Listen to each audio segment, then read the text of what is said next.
Connections, the podcast from addiction professionals of North Carolina, where we explore the nuances of addiction and mental health through the lens of policy and practice. We're your hosts, Sarah Howe and Morgan Coiner, and we're here to help you see how it all connects.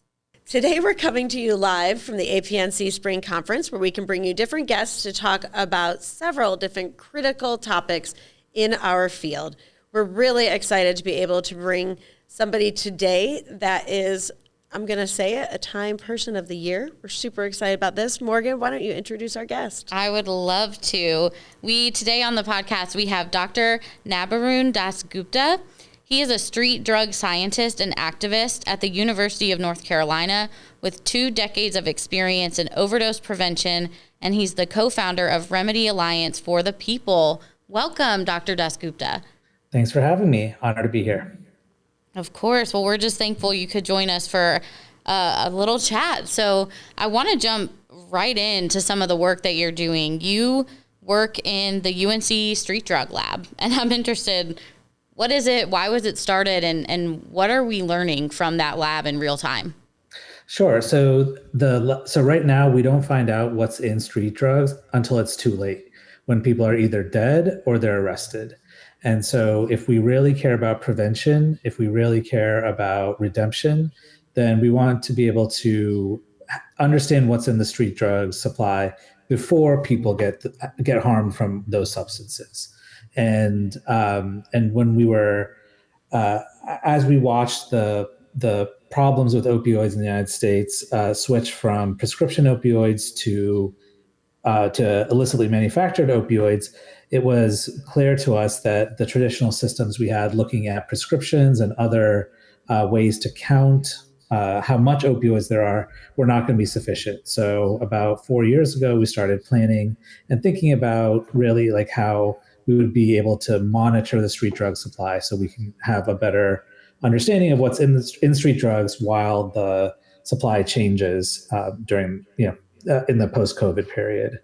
So it was early during COVID when I was at like a drive-through where where it was still like COVID PCR tests, and there was like a kit where there was a nasal swab, and I remember shoving that up my nose and being like, hey, if we can do this and like drop this swab in a vial and send it off to a lab and get results for COVID, like why can't we do that with street drugs? And the answer is we can. And that's the paradigm that we built our system on. So what are you finding today in the trends in your lab? What are we seeing right now? Well, we get samples from about 35 states, heavy concentration in North Carolina. I think we have about 35 programs in North Carolina sending us samples. And these are harm reduction programs, they're drug user unions, they are EMS and clinics, health departments, and hospitals. And so we get an intentionally very mixed set of substances, and we see, the substances we usually get.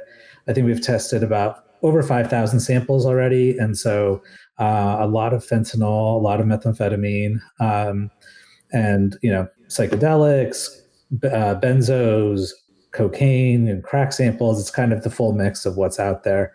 But what's thinking about thinking about meth and fentanyl, which are 2 of the most common types of samples. The pure, when people say that they're taking meth in North Carolina, chances are that it's only meth that's going into their bodies. When they say they're taking fentanyl, it's usually a mix of substances, like up to 17 different substances that can easily be found in any given fentanyl sample. 17 all at once? Mm-hmm. Yep. Oh, wow. Wow. And so, overall, we've detected about 260 unique substances in the street drug supply. And that seems high at first. And then our colleagues who have been doing this for like a decade in Canada, and they're like, oh, you're just starting out. It's actually more like 700 substances. So oh my gosh. We expect that to go up. And we can name like 7 of them. Right. Right. Well, I was actually going to ask you, now it almost seems like a foolish question with 200 to 700, but what we've just seen actually recently is the legislature in Raleigh is looking to make gas station heroin, tianeptine, a controlled substance. So again, 1 of 200 or 700 as the case may be, but are you starting to see a proliferance of tianeptine? We've definitely had tianeptine samples. I mean, the thing to understand about our trends is that we're not like people send us samples often when things go wrong, when things are weird, right? And so that's a bias that we know, and it's a bias that we welcome because our goal, this is not a research study, this is science and service. We're a public service of a public university, and our goal is to like let this technology be available to people in their local context so they can figure out so that they can answer the questions that are important to them in their local context without having to have it be like a formal research study.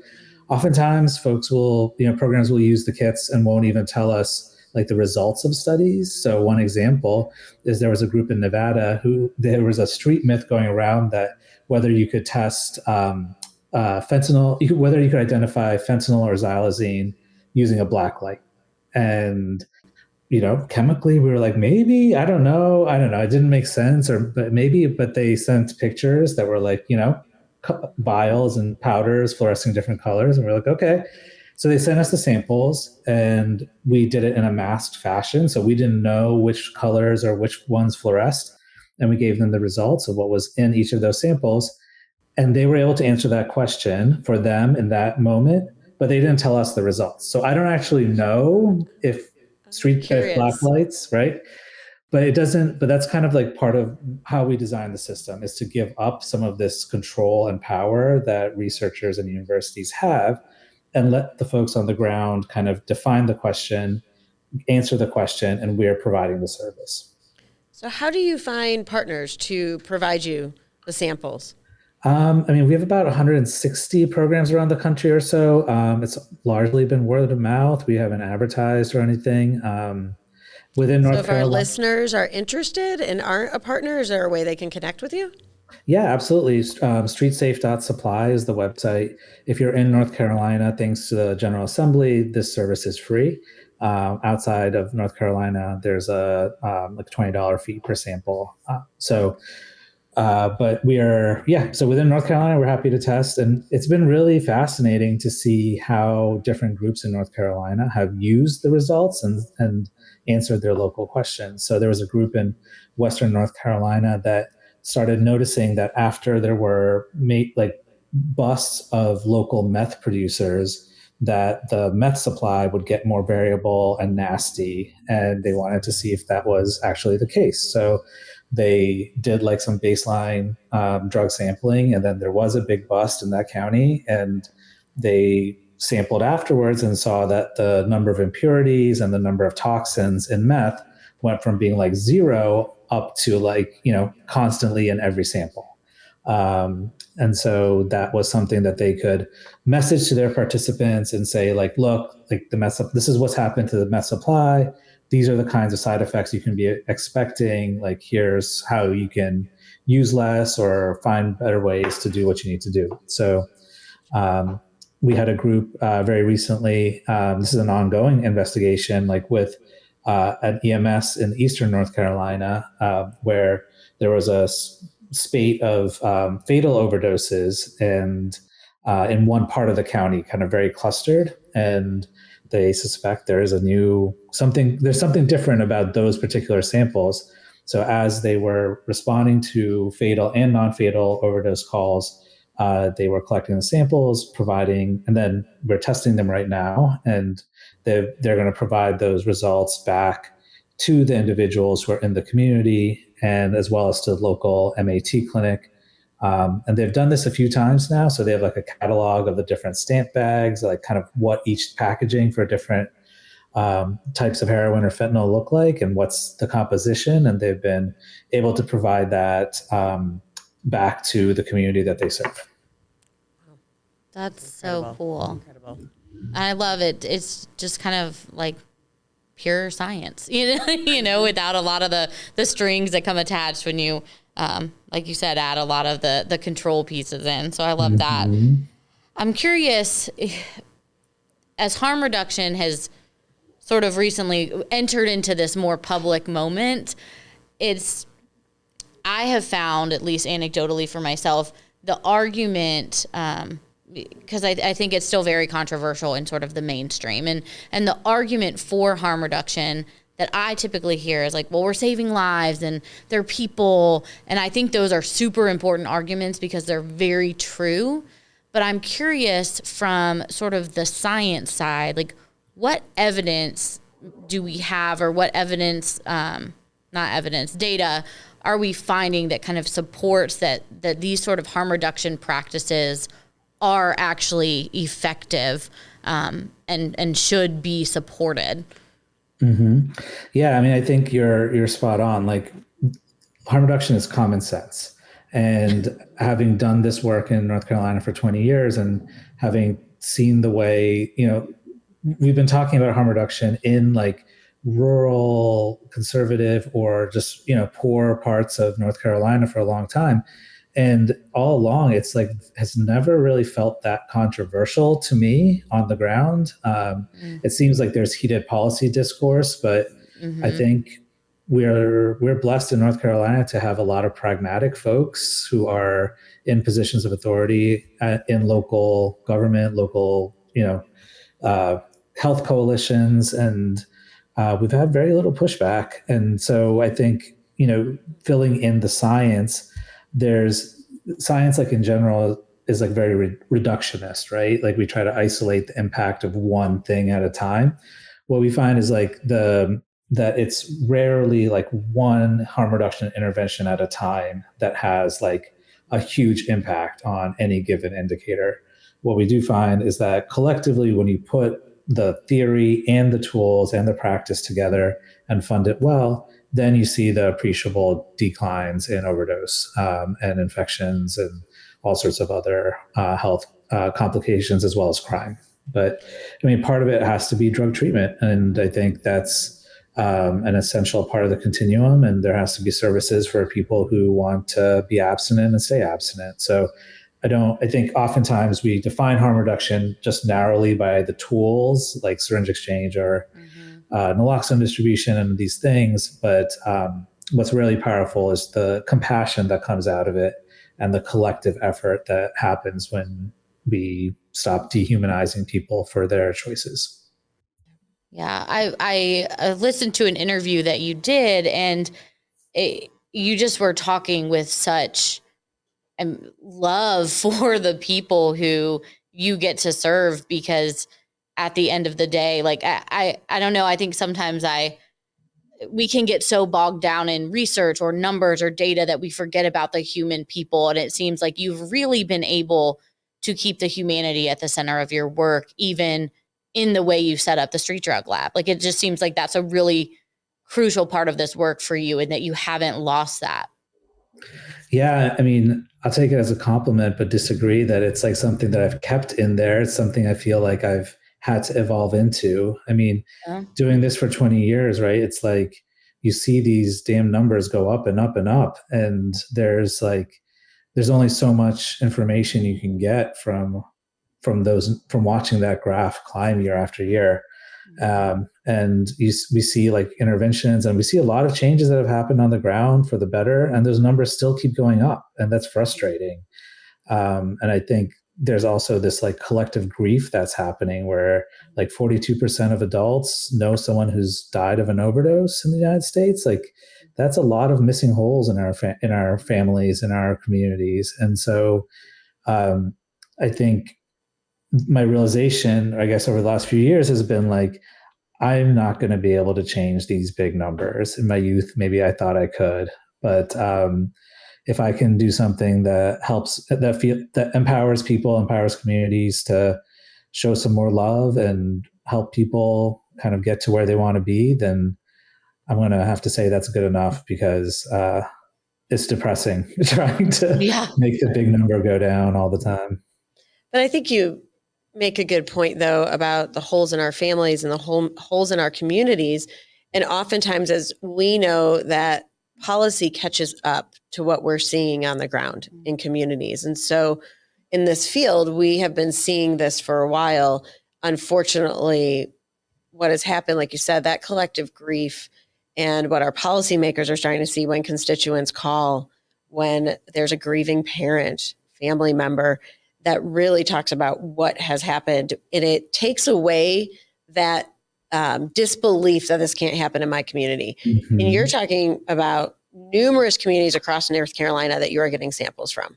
So this is from, I'm assuming rural, city, Yep. from each corner of the state, and we're still seeing it. That's so right. it takes that away, that disbelief that it can't happen here. Yes, that's right. It is happening. It's happening in a lot of places. I think it's also interesting to look at the places where the overdose numbers are not so bad. And there's definitely pockets in the state and definitely in the country too, where the overdose numbers are not as high as we would expect on a per capita basis. And there's like a lot of simplistic narratives that like poverty and overdose go together. But in some of like the poorer counties, especially like in the northeastern part of our state, the overdose numbers aren't always as high as we would expect.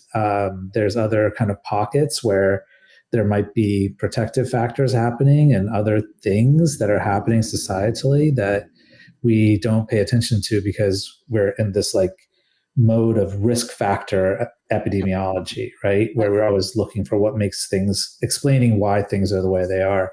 I think, a really good example of this is looking at what happens with substance use after natural disasters. So like hurricanes and other things like that. And if you look at the data from after Hurricanes Katrina and Rita in Louisiana and the Gulf Coast, you saw this huge increase in substance use across different substances, but really accentuated in folks of lower socioeconomic strata. When you look at substance use in Puerto Rico, for example, after hurricanes, you don't see that same level of substance increase. And very rigorous and long-term studies have shown that a lot of that has to do with the social and family networks on the island being more protective against, and helping people cope with grief in more personal, familial ways and helping avoid some of the slide into substance use, especially alcohol. You're speaking to a kid who was in prevention who got into this field because of it. So you're speaking right to my heart, but it's something we don't always talk about, right? Is that front end of the continuum. And really, I mean, when you said that, there's different pockets. It immediately made me think, well, we need to talk to those communities and find out what are those protective factors? What are they doing? And how can we replicate that across the state? So it just reminds us that prevention is possible and it does work and it's necessary. And sometimes it may be unintentional, right? I mean, the things that prevent a community from having an entrenched substance use problem may be the same types of preventative things that happen, to prevent obesity or some other health problem or some other housing problem. So, there's like the famous line from, I forget which Russian novel, but it's like every happy family is the same. Every miserable family has its own way of being miserable. Yes. And Tolstoy. There we go. Mm-hmm. Yep. Right? Yes. Well, I think we would be remiss before we leave if we did not both mention and ask about, I mean, you were named to the Time 100 list, which is so cool. And it's actually how I learned about your work. And I called Sarah and I was like, oh my gosh, this guy's from North Carolina. We have to talk to him. He's doing such cool work. And just in fairness, she was looking at the Taylor Swift part of the Time magazine first, right? But we both were. All right. I'm just, I have a wide range of interests. So was I. It's okay. But what has that been like for you? I mean, I imagine you didn't get a PhD to get like such broad global recognition or maybe even expect it. Like, what has that been like for you in this work to get that kind of recognition? And what have you seen come from it? So I'll say my 10-year-old son is a big fan of Taylor Swift, so no negative things will be said. Already about best friends with him. Wonderful. I think, it's been really humbling, and this was not the intention to get recognition. It's always been, it really goes back to science and service. I mean, we can be I don't call myself a researcher anymore because research is often extractive, and all I want to do is, in whatever time I have left on earth, just like use the scientific skills I have to, make things a little bit better for other people. And I find that oftentimes the best thing we can do is give people tools to make the best decisions with their health and step out of the way. And the recognition is really nice and it's flattering. And they threw a really fun party in New York, and there was a red carpet, and it's a once in a lifetime thing. But it's not something I think about every day. I mean, what I do think though, for those of us who've been doing this work for a long time, for something like time to recognize the critical importance of what you're doing and that science, you're right. It's great to have the recognition and to have the red carpet and be part of that, but it speaks volumes to the evolution of our field to have these conversations. That's right. Where before we were talking amongst ourselves, and now that recognition that says, look what we're doing, look at what's happening at UNC. And what this means. It goes back to the holes in the families, right? Yep. Someone, in that room probably said, like, we got to point out someone doing work in this field. And people were like, you're right, because all of us know what it's like. That's right.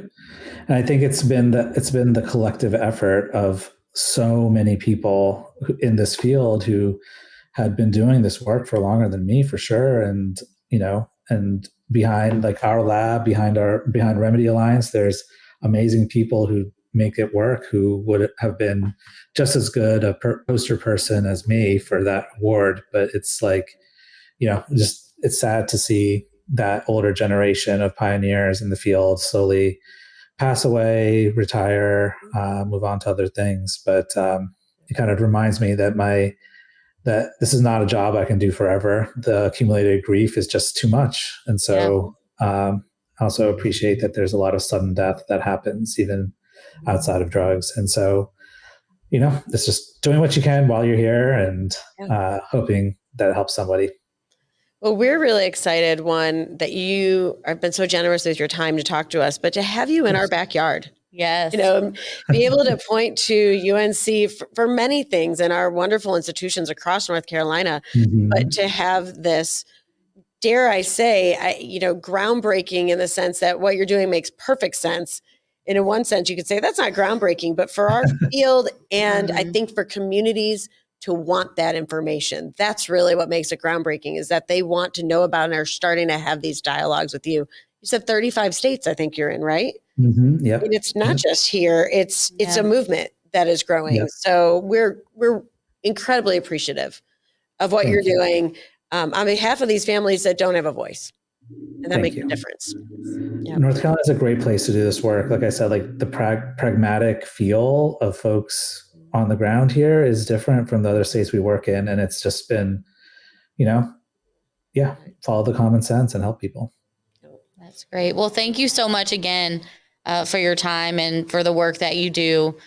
You have a friend in us for sure. So if there's ever anything we can do to support, just let us know. You have a couple fans. Yeah, well, that too. Yes. We'll certainly be checking in. Awesome. Thank you. I appreciate it. Thanks for having me on. Awesome.